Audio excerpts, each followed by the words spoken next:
थे वो था, और साथ ही साथ एनिमल्स के साथ भी फोर्स्ड एक्ट्स थे। वॉचर्स थे वो एक चैलेंज करा लेते थे कि अब हम इससे भी ज़्यादा ग्रूसम कुछ रिकॉर्ड करके इन्हीं चैट रूम्स में अपलोड। सत श्री अकाल, स्वागतम, राम राम, राधे राधे। आपका स्वागत है मेरे चैनल में। तो चलते हैं आगे। तो आज का ये मेरा पहला वीडियो होने वाला है और ये वीडियो है टेलीग्राम और टेलीग्राम की डार्क साइड्स के बारे में। Why Telegram is dangerous in today's date. So Telegram पर आपको एनएथ रूम के बारे में तो पता ही होगा, तो चलो पहले एनएथ रूम के बारे में थोड़ी सी बात कर लेते हैं। तो टेलीग्राम पर आज से 5-6 साल पहले लगभग 2018 से 2020 के बीच में एक ग्रुप एग्जिस्ट करते थे। अभी भी करते हैं वो ग्रुप, आई डोंट नो, क्योंकि मैंने तो भाई खोल के नहीं देखे हैं। तो पर जो रियल ऑनर था जिसने इन्वेंट किए थे ग्रुप, वो वाले तभी चलते थे, वो अब नहीं चलते हैं क्योंकि उसके ऑनर को अरेस्ट कर लिया गया है। तो ये ग्रुप डार्क वेब से रिलेटेड होते थे, यानी टेलीग्राम इन्वॉल्व है डार्क वेब एक्टिविटीज़ में। एंड तो इन ग्रुप में ऐसा हुआ करता था, पहली बात तो आपका डाटा भी हैक हो सकता है। तो इस ग्रुप का मेनली पर्पस था टॉर्चर वीडियोस का। यानी अगर आप इस ग्रुप में जा रहे हो, पेड एंट्री होती है, पहले आपको पैसे देने पड़ेंगे तभी आपकी एंट्री होगी। तो उसके बाद आपको वीडियोस आ जाएंगी। आपको पहले तो वो आ जाएगा, क्या बोलते हैं, लिस्ट जैसे आ जाएगा। तो आप उस हिसाब से आपको उस ग्रुप में उस चैट रूम में आपको एंट्री दे दी जाएगी और जिस टाइप की वीडियो मांगोगे वो आपको मिल जाएगी। एंड यही होता था। तो यहाँ से इसकी बहुत अर्निंग भी थी उस टाइम पे। स्केल के हिसाब से उस वक्त 100 कोरियन में से 1 कोरियन इस चैट रूम में इन्वॉल्व था, ऐसा वहाँ की रिपोर्ट बता रही थी। I don't know about the exact report. So इसके अलावा यहाँ पे स्लेव कॉन्ट्रैक्ट्स भी हुआ करते थे। स्लेव कॉन्ट्रैक्ट्स मतलब स्लेव मतलब गुलामी। तो एक तरीके से अगर आपने इस कॉन्ट्रैक्ट को फोर्सफुली साइन कर लिया, जैसे आपको टॉर्चर वीडियोस देखी है, आपको हैक वैक हो गया वहाँ से, तो आपको ब्लैकमेल करते हैं ये लोग। तो ब्लैकमेल करके आपको स्लेव कॉन्ट्रैक्ट आपसे साइन करा दे, तो आपकी ज़िंदगी अब उनकी ज़िंदगी हो गई, यानी वो आपसे कुछ भी करवा सकते हैं। एंड जो इसके ऑनर हुआ करते थे उनका एक पर्टिकुलर नाम था गॉड, और हम बक्सा भी कह सकते हैं। तो इस तरीके से एक और रूम हुआ करते थे तब, डॉक्टर रूम। ये एक्सपेंसिव होते थे, यहाँ पर और भी डार्क वेब एक्टिविटीज़ होती थी, इसलिए कहा जाता है Telegram is involve in dark web. So यही था। बाकी चाइल्ड ट्रैफिकिंग में भी ये चीज़ इन्वॉल्व है, क्योंकि यहाँ पर चाइल्ड पोर्नोग्राफिक कंटेंट भी था जो कि डार्क वेब पे जनरली सेल हुआ करते हैं, जो कि टेलीग्राम पे भी सेल हो रहा था इन्हीं ग्रुप्स, इन्हीं चैट रूम्स के द्वारा। So this is very dangerous app. अगर ये आज की डेट में भी चल रहा है, बाई चांस अगर कोई क्यूरियोसिटी के मारे ये कर दे तो वो बहुत बुरा फंस सकता है, बहुत ही ज़्यादा बुरा। और टेलीग्राम के लिए तो कोई ब्राउज़र की भी ज़रूरत नहीं होती, like Tor and etcetera. So Telegram is very dangerous. And Telegram पर डीपी लगाना भी डेंजरस है, क्योंकि वहाँ पर ये अगर ऐसे लोग इन्वॉल्व करते हैं जो इन चीज़ों में इन्वॉल्व है, वो लोग एग्जिस्ट करते हैं इस ऐप पे, तो वो लोग किसी की भी वीडियोज़ या किसी की भी फ़ोटो जो उनकी डीपी पे लगी है वो जनरली डाउनलोड कर सकते हैं। क्योंकि बहुत से लोग नहीं लगाते हैं प्राइवेसी फीचर। डायरेक्ट मैंने देखा है, ऐसे मेरे बहुत सारे दोस्त हैं वो अपनी डीपी लगा देते हैं। मैं आराम से उनकी डीपी सेव टू गैलरी कर सकता हूँ अगर मैं चाहूँ। तो ऐसे भी हैकर भी कर सकता है और वो उसका कुछ भी यूज़ कर सकता है। आजकल तो एआई भी आ गया है, तो कैसी भी वीडियो बना सकता है, तो इसलिए।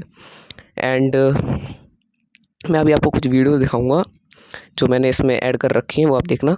एंड ये थी एनएथ रूम की कहानी, और जो इसका ऑनर था वो गॉड था, एंड वो अरेस्ट हो चुका है।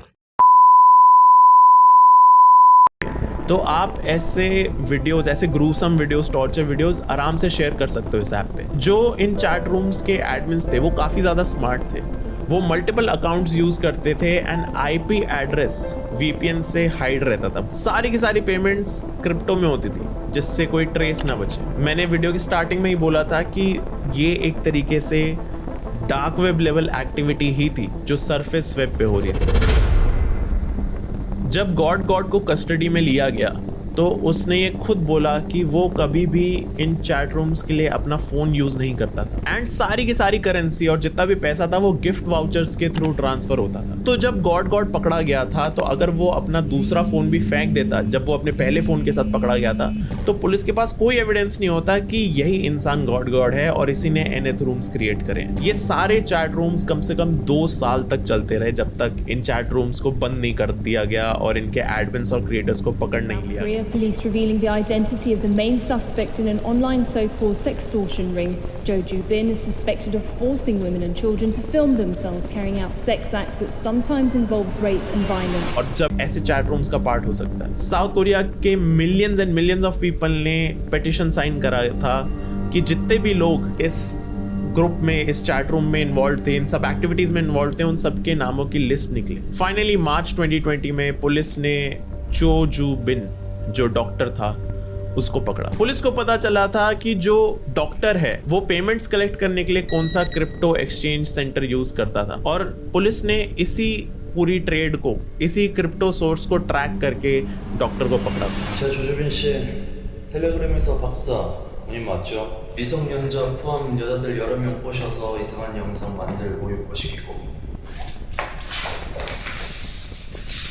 자, 여기 봐요.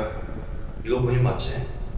여기 가상화폐 지우다. पब्लिक स्टेटमेंट देते वक्त चो ने एक चीज बोली थी, thank you for stopping the life of a demon that I couldn't control. It sounded like guilt feel करने की जगह चोजू बिन अपने एक्शंस से इम्प्रेस्ड है, और उसे ऐसा लग रहा है कि उसने अपने एक्शंस इस लेवल पे एग्जीक्यूट करे हैं कि उसका कोई कंपटीशन नहीं है, कि अब जो चोजू बिन ने कर दिखाया है वो उसको कभी कोई बीट नहीं कर पाएगा। 7 महीने बाद पुलिस ने गॉड यानी मून ह्यूंग वुक को भी कस्टडी में लिया, और ये दोनों बिल्कुल भी वैसे नहीं दिखते थे जैसे पुलिस ने सोचा था। ये दोनों लड़के बहुत ज्यादा यंग थे। चो जू बिन जो डॉक्टर था, ही वॉज 24, एंड मू ह्यूंग वुक जो गॉड था, ही वॉज 23 ईयर्स ओल्ड। इनके साथ में 17 और लोग अरेस्ट हुए, इंक्लूडिंग एडमिन्स, जिनमें से थोड़े से जो एडमिन्स थे वो माइनर्स थे।